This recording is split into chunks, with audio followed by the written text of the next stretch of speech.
Oke, Shalom saudara-saudaraku yang dikasihi Tuhan.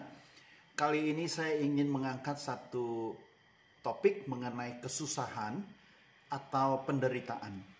Mungkin kalau saudara-saudara dengar mengenai kata kesusahan dan penderitaan, itu pasti ada di dalam doa saudara-saudara ya. Bahkan saya yakin dan percaya di dalam doa kita selalu membawa kata kesusahan dan penderitaan ini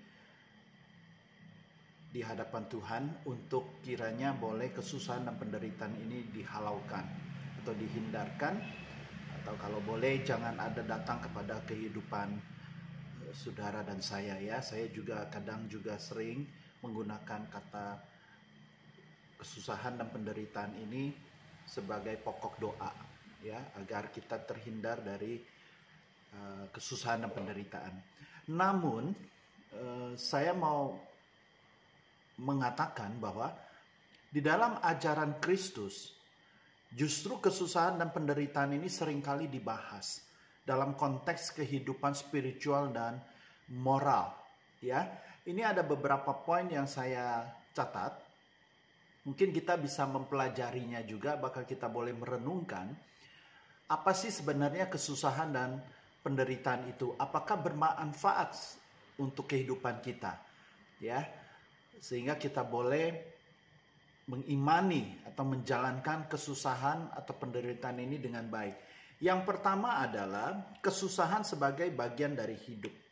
Nah, kita tahu bahwa seringkali kita dengar ya, bahwa kalau mau hidup ya harus hadapi masalah ya, karena masalah dan hidup itu adalah satu paket. Jadi tidak ada hidup kalau tidak ada masalah, atau tidak ada masalah kalau tidak mau hidup ya. Jadi istilahnya kalau hidup itu pasti ada masalah. Nah, jadi poin pertama adalah kesusahan sebagai bagian dari hidup. Apa sih yang dinamakan bahwa kesusahan itu bagian dari hidup? Yesus tidak menyangkal kenyataan bahwa penderitaan adalah bagian dari kehidupan manusia. Ya, dalam Yohanes 16 ayat yang ke-33 dikatakan, "Dalam dunia ini kamu akan mengalami kesengsaraan, tetapi janganlah takut, aku telah mengalahkan dunia." Ini menunjukkan bahwa kesusahan adalah bagian dari pengalaman manusia, tetapi ada harapan dan kemenangan dalam Kristus. Jadi Kristus tidak menyangkal bahwa hidup di dalam dunia ini ada kesusahan atau penderitaan. Justru disitulah tatkala ada penderitaan dan kesusahan, maka kuasa Kristus itu hadir di sana ya. Bahkan Yesus berkata, "Janganlah takut, aku telah mengalahkan dunia." Nah, artinya apa? Artinya bahwa sebelum saudara dan saya mengalami kesusahan atau mengalami penderitaan, Yesus sendiri sudah mengalahkan dunia. Ya. Nah, kita harus sadar juga bahwa kesusahan atau penderitaan itu datangnya dari dunia. Ya, keinginan kita yang terlalu besar. Ya, kemauan kita terlalu besar tetapi tidak ada kekuatan untuk meraihnya. Bahkan cenderung hanya mimpi-mimpi saja yang ada di dalam benak kita. Sedangkan kita tidak pernah berusaha untuk meraihnya. Sekalipun kita berusaha meraihnya, belum tentu juga itu berhasil. Ya, sehingga kegagalan itulah yang membuat kita susah atau menderita. Karena apa yang kita inginkan belum tercapai atau tidak tercapai. Nah, oleh sebab itu kita harus mengerti bahwa Yesus berkata bahwa dia sudah mengalahkan dunia.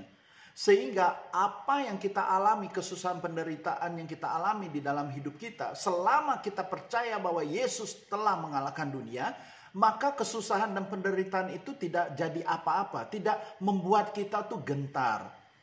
Ya, tidak membuat kita menjadi khawatir bagaimana, karena kesusahan bagian dari hidup. Nah, yang kedua, kesusahan sebagai ujian iman. Kesusahan sering dipandang sebagai ujian atau kesempatan untuk memperkuat iman. Nah, saya amini ini bahwa saudara dan saya pernah mengalami ya, bahkan mungkin sekarang juga sedang mengalami kesusahan atau penderitaan. Nah, ini bagian dari usaha kita, bagaimana kita mengedepankan iman kita. Ya, daripada kita mengedepankan kesusahan dan penderitaan. Tatkala iman kita ada di depan berjalan, maka kesusahan dan penderitaan ini tidak menjadi apa-apa. Ya, bahkan dikatakan di dalam Matius 5 ayat 10 sampai 12 dikatakan, Yesus berbicara tentang berkat bagi mereka yang dianiaya karena kebenaran. Ya, dikatakan berbahagialah orang yang dianiaya oleh karena kebenaran, karena mereka yang empunya kerajaan surga. Penderitaan karena iman dapat memperdalam hubungan seseorang dengan Tuhan dan memperkuat karakter mereka. Nah, jadi kalau saudara-saudara yang mengaku dirinya sebagai pengikut Kristus, anak-anak Tuhan, maka kesusahan dan penderitaan ini adalah bagian daripada untuk memperkuat iman. Ya, bukan sesuatu yang tabu atau sesuatu yang orang suka mengatakan kamu mungkin kena kutuk. Tidak.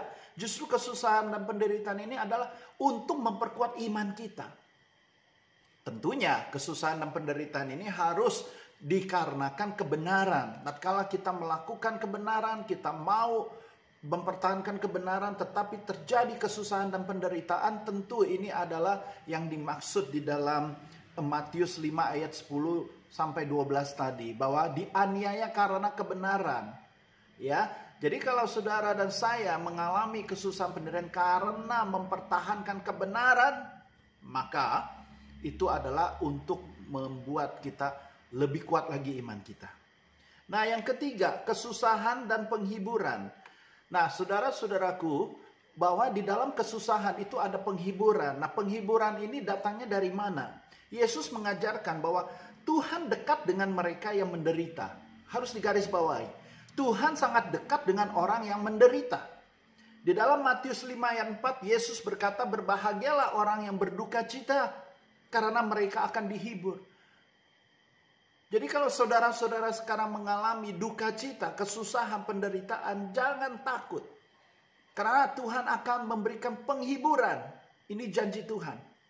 Ya, oleh sebab itu kita harus lihat dari sisi mana bahwa kesusahan ini seperti apa. Bahwa dengan adanya kesusahan maka ada penghiburan.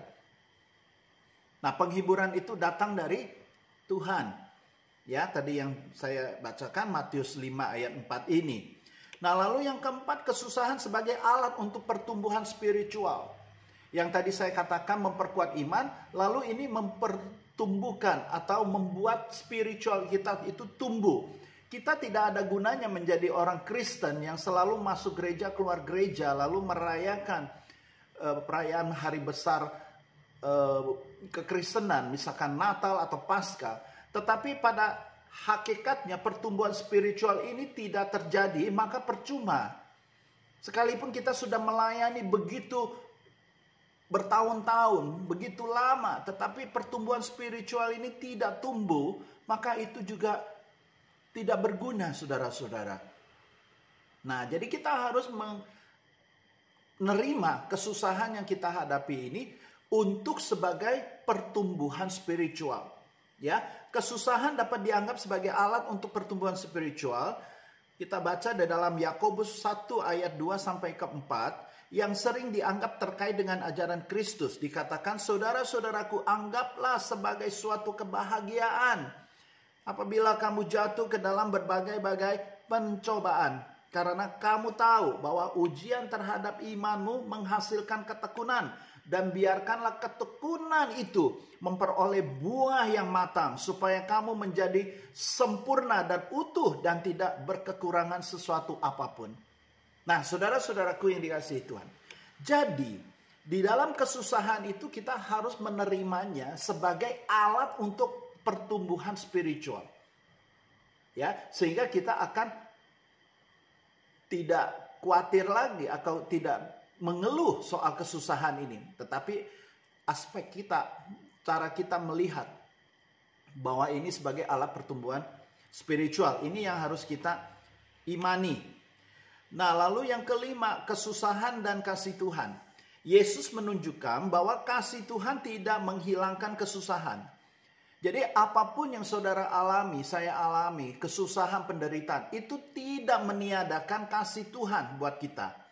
Tetapi justru menemani kita dalam kesusahan tersebut. Jadi pada saat kita mengalami kesusahan penderitaan, Yesus Tuhan itu pasti menemani kita.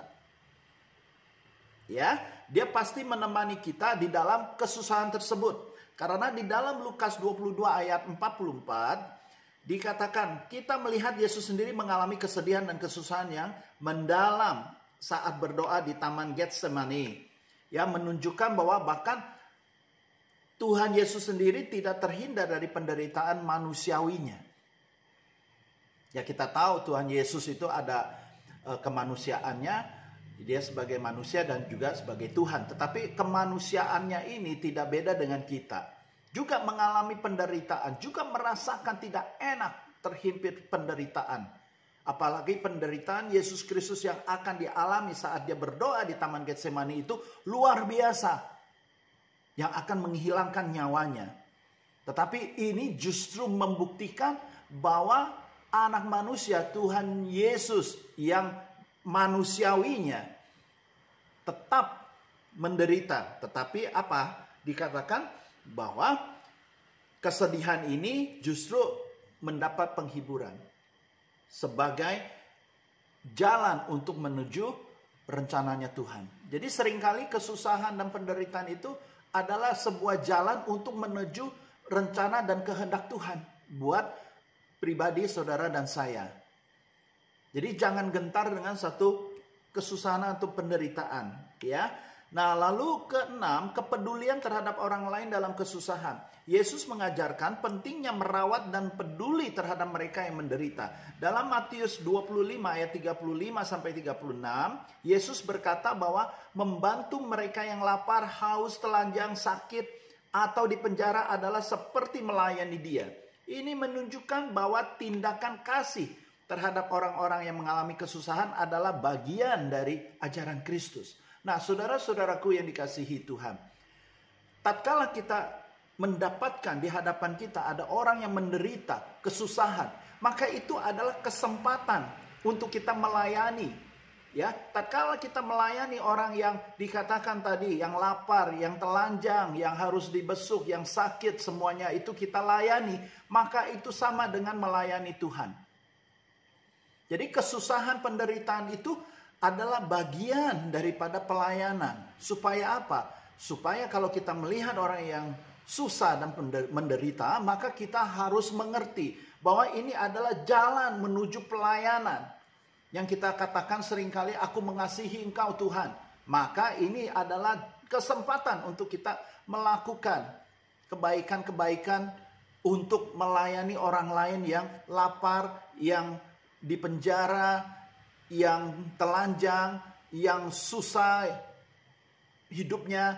Maka itu adalah jalan menuju pelayanan untuk menyatakan bahwa kita mengasihi Tuhan. Nah, jadi dalam hal ini, saudara-saudaraku, kesusahan dalam ajaran Kristus adalah sesuatu yang dihadapi dalam hidup ini. Tetapi bukan tanpa tujuan. Jadi seperti saya katakan bahwa kesusahan dan penderitaan, apapun masalah saudara dan saya hadapi, itu adalah sebuah kesempatan. Ya, tadi yang kita sudah bahas, yaitu untuk memperkuat iman kita.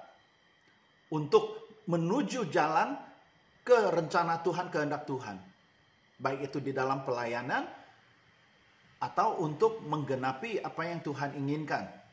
Ya, seperti penderitaan Yesus manusiawinya pada saat dia berdoa di Taman Getsemani, tatkala akan menuju salib. Itu adalah kehendak Bapa. Mau tidak mau dia harus lakukan. Oleh sebab itu Yesus berkata, kalau bisa cawan ini lalu, tapi kehendakmu yang jadi. Nah, jadi kesusahan dan penderitaan kita harus melihatnya, menerimanya sebagai hal yang baik.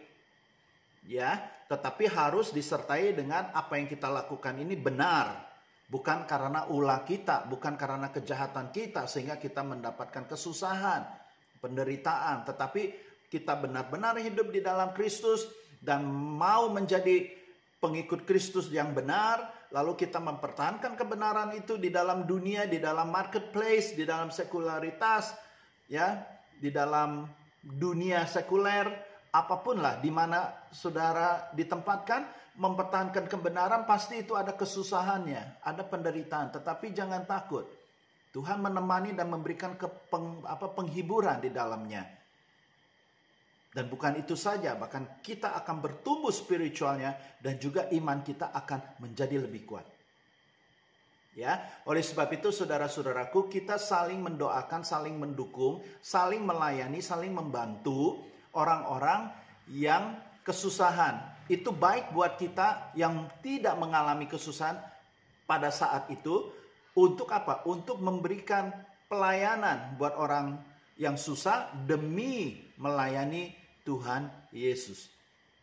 Ya, banyak yang bermanfaat pada saat kita mengalami kesusahan. Tetapi terus terang, memang tidak enak. Tetapi kita harus jalani dan berdoa. Minta Tuhan memberikan kekuatan, penghiburan. Maka iman kita, pertumbuhan spiritual kita akan nyata. Dan karakter kita pun akan beda setelah mengalami persoalan, kesusahan, dan penderitaan.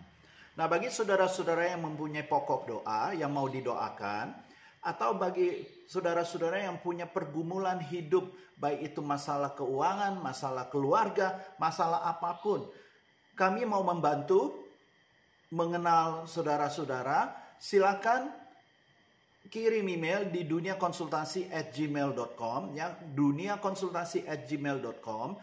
Ceritakan persoalan-persoalan yang ada, ya. Ini pasti ada dalam kerahasiaan yang tinggi, ya, tidak boleh diceritakan ke orang lain, tetapi kami akan mendoakan dan kami akan menjawab dengan baik supaya teman-teman mengerti bahwa sebenarnya adalah mengikuti Kristus itu tidak luput dari masalah. Yang paling utama bagaimana kita sebagai manusia, sebagai saudara-saudara saling menguatkan, saling mendoakan, dan saling membantu seperti kita melayani Tuhan Yesus. Oke? Saya mendoakan saudara-saudara, kita bersyukur kita mempunyai Tuhan Yesus yang peduli atas kesusahan dan penderitaan kita, yang akan menghibur, dan tetap berdoa. Ya, kiranya Tuhan memberkati saudara-saudara dan sampai jumpa. Tuhan memberkati. Amin.